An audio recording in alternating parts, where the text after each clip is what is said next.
Malaking bahagi ang ginagampanan ng bawat mamamayan sa lipunang kanyang ginagalawan. Maging nakakaangat man o nasa mababang antas, bawat isa ay may responsibilidad sa pamayanan. Bilang isang sektor na may aktibong partisipasyon sa mga usaping panlipunan, ang bawat Pilipino ay may responsibilidad na pangalagaan ang kanilang mga pamilya laban sa mga masasamang elemento sa lipunan na maaaring sumira sa kanilang kinabukasan. Doris Bigonya, ABS-CBN News, Corina. Doris, isang tanong lamang, merong mga hindi nakakapaniwala.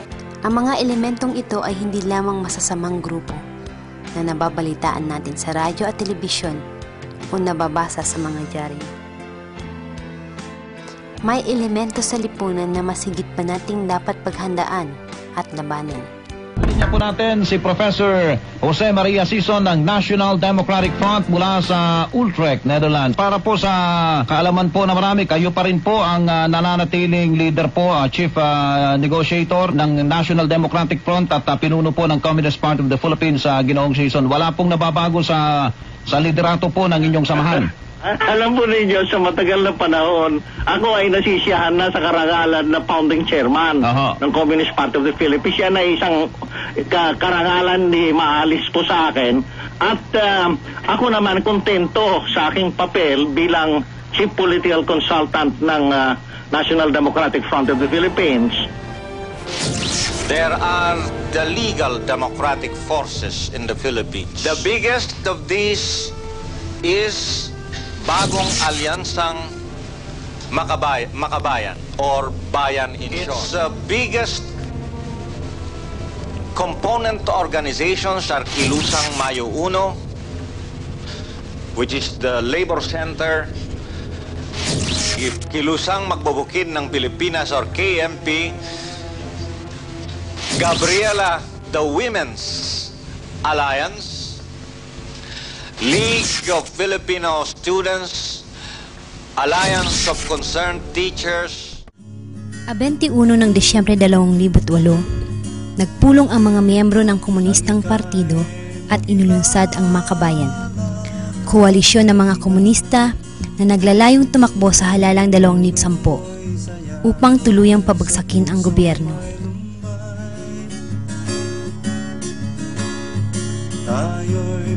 Ito ay kinabibilangan ng mga party list groups tulad ng Bayan Muna, Gabriela,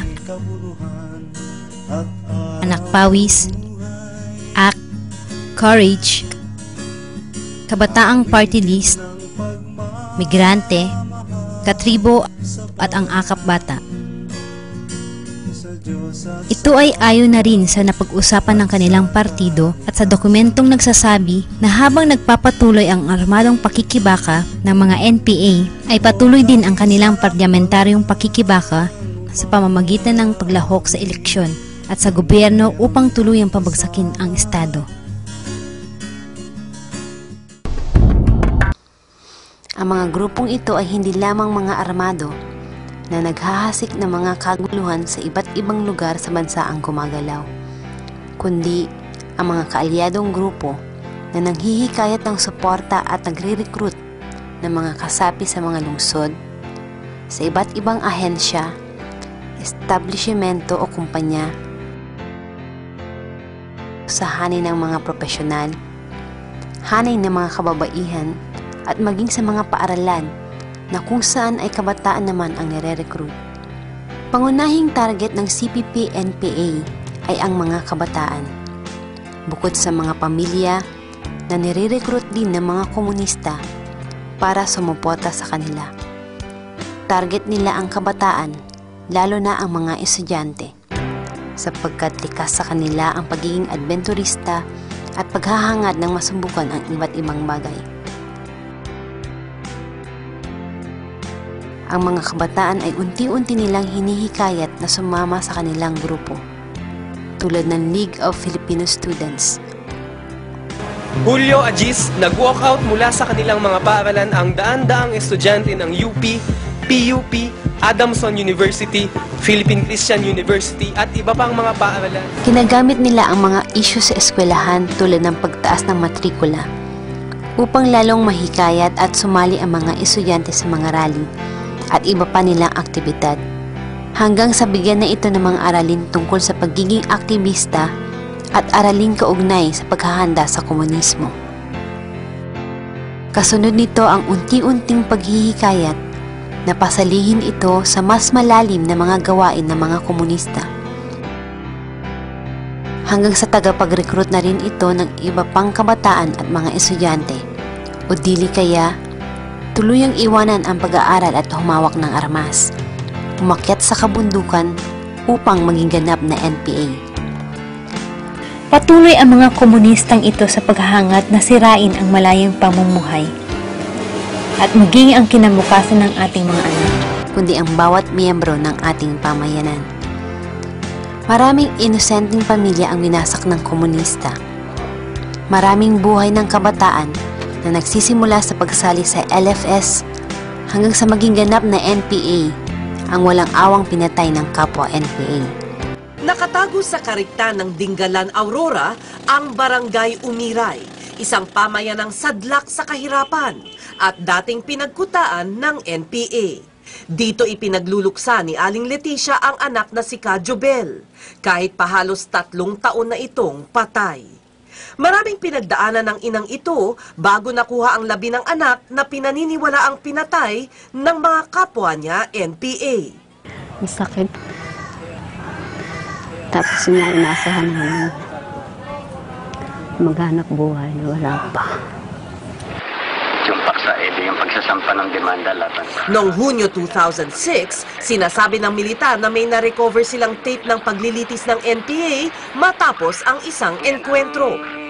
Kasama sa nilitis si Ka Jobel, miyembro ng procurement staff ng komite sa lalawigan ng Quezon. Hunyo 2005 nang mangyari ang tinatawag na kangaroo trial. At noong Setyembre 2007, itinuro ng isang nahuling NPA ang pinaglibingan kay Ka Jobel sa bundok ng Lopez, Quezon. Enero na ng 2008, nabanggit ng isang dating rebelde sa militar na kilala niya ang tiyuhin ni Ka Jobel. At nitong Pebrero, nakita ng mga magulang ni Ka Jobel ang mga labi ng anak. Buto at personal na gamit na lamang ang inabutan nila. Kitang-kita ko nga po pati yung sinilas. Dahil ako nagbili ng sinilas ay bago kami naghiwalay ng mag-ina. High school pa lamang nang mag-NPA si Jobel. Sabi niya, nang minsang bumisita sa pamilya, masaya siya. Nang huli siyang nakita ng ina sa kampo ng NPA, nakagapos na si Jobel. Kung militar na lang sana ang nakalaban niya, di hindi nabali. At ibig sabihin, wala akong hinanakit dahil NPA, militar, ibig sabihin magkalaban sila. Ay kapwa NPA ang bumatayay. Bilang responsabling mamamayan, tungkulin nating pangalagaan ang kasalukuyang kalayaan na tinatamasa ng bawat isa. Nakapaloob sa tungkulong ito ang pagpapahalaga sa kapwa, pangangalaga sa pamilya, at paggabay sa mga anak sa pagtahak ng tamang landas na dapat tahakin hanggang sa kanilang pagtanda. Tungkulin ng bawat isa sa atin na ilayo sa kapahamakan ang ating mga minamahal sa mga grupong magpapahamak sa mga ito. Ano nga ba ang dapat gawin bilang isang mamamayan ng bansang Pilipinas? Sakaling tinatarget tayong ma-recruit o ang mga mahal natin sa buhay ng mga grupong kabilang sa CPP, NPA, NDF, marapat alamin kung ano ang mga grupong kanilang sinasamahan o aaniban. Sakaling tayo ay lapitan ng grupo ng League of Filipino Students o iba pang organisasyon upang makasimpatya sa kanila at sumama sa kanilang gawain, kailangan malaman ng bawat isa kung ano ang tunay na hangarin ng mga grupong nanghihikayat sa atin. Ipaalam sa bawat isa ang kapahamakang maaaring idulot sakaling sumama sa mga grupong ito. Ang magulang naman, hindi tama na minsang maging mitsa rin tayo. Napakatagal na ng revolusyon. Hindi solusyon ang anumang pagre-revolusyon, hindi rin solusyon ang paghawak ng armas. para lang ipagtanggol mo yung iyong karapatan, para lang baguhin yung kalagayan, kundi yung mismong pagsisikap sa sarili. Bilang isang magulang, ako'y nananawagan sa kapwa kong magulang na tutukan po natin at gabayan ng ating mga anak para ito ay lumiis sa mga ibang kabataan na gumagawa o makasama sa masasamang impluensya. Halimbawa sa mga masasamang bisyo, yung mga sumasali sa mga rally-rally na yan. Sa ating mga magulang, kailangan po natin gabayan at mahalin ang ating mga anak dahil ang mga anak ay isa po yung mga halimbawa para sa mga kapwa rin nilang kabataan. Para po sa mga nanay na magulang kagaya ko, sana po wag po natin pabayaan ang ating mga anak na mawala sa kanilang landas. Kailangan po natin tutukan sa abot ng ating makakaya. Tungkulin ng bawat isa sa atin bilang Pilipino na isa puso, isa diwa, at isa buhay ang ating mga responsibilidad o tungkulin bilang isang mabuting mamamayan.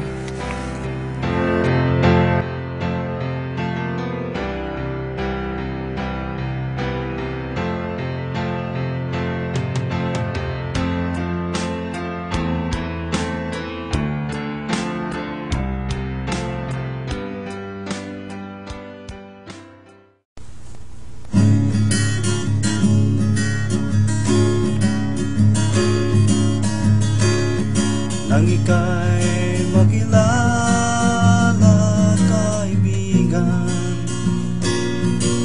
dinulot mo'y saya sa pusong may lumbay.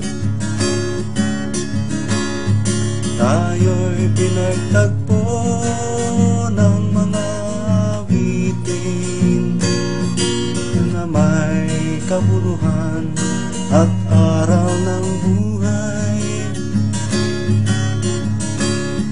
Awitin ng pagmamahal sa bayan, sa Diyos at sa kapwa at sa kalikasan.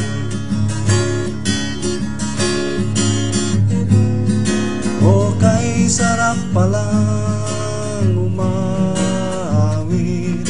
kung meron kang kasama na nagbibigay ng pag-asa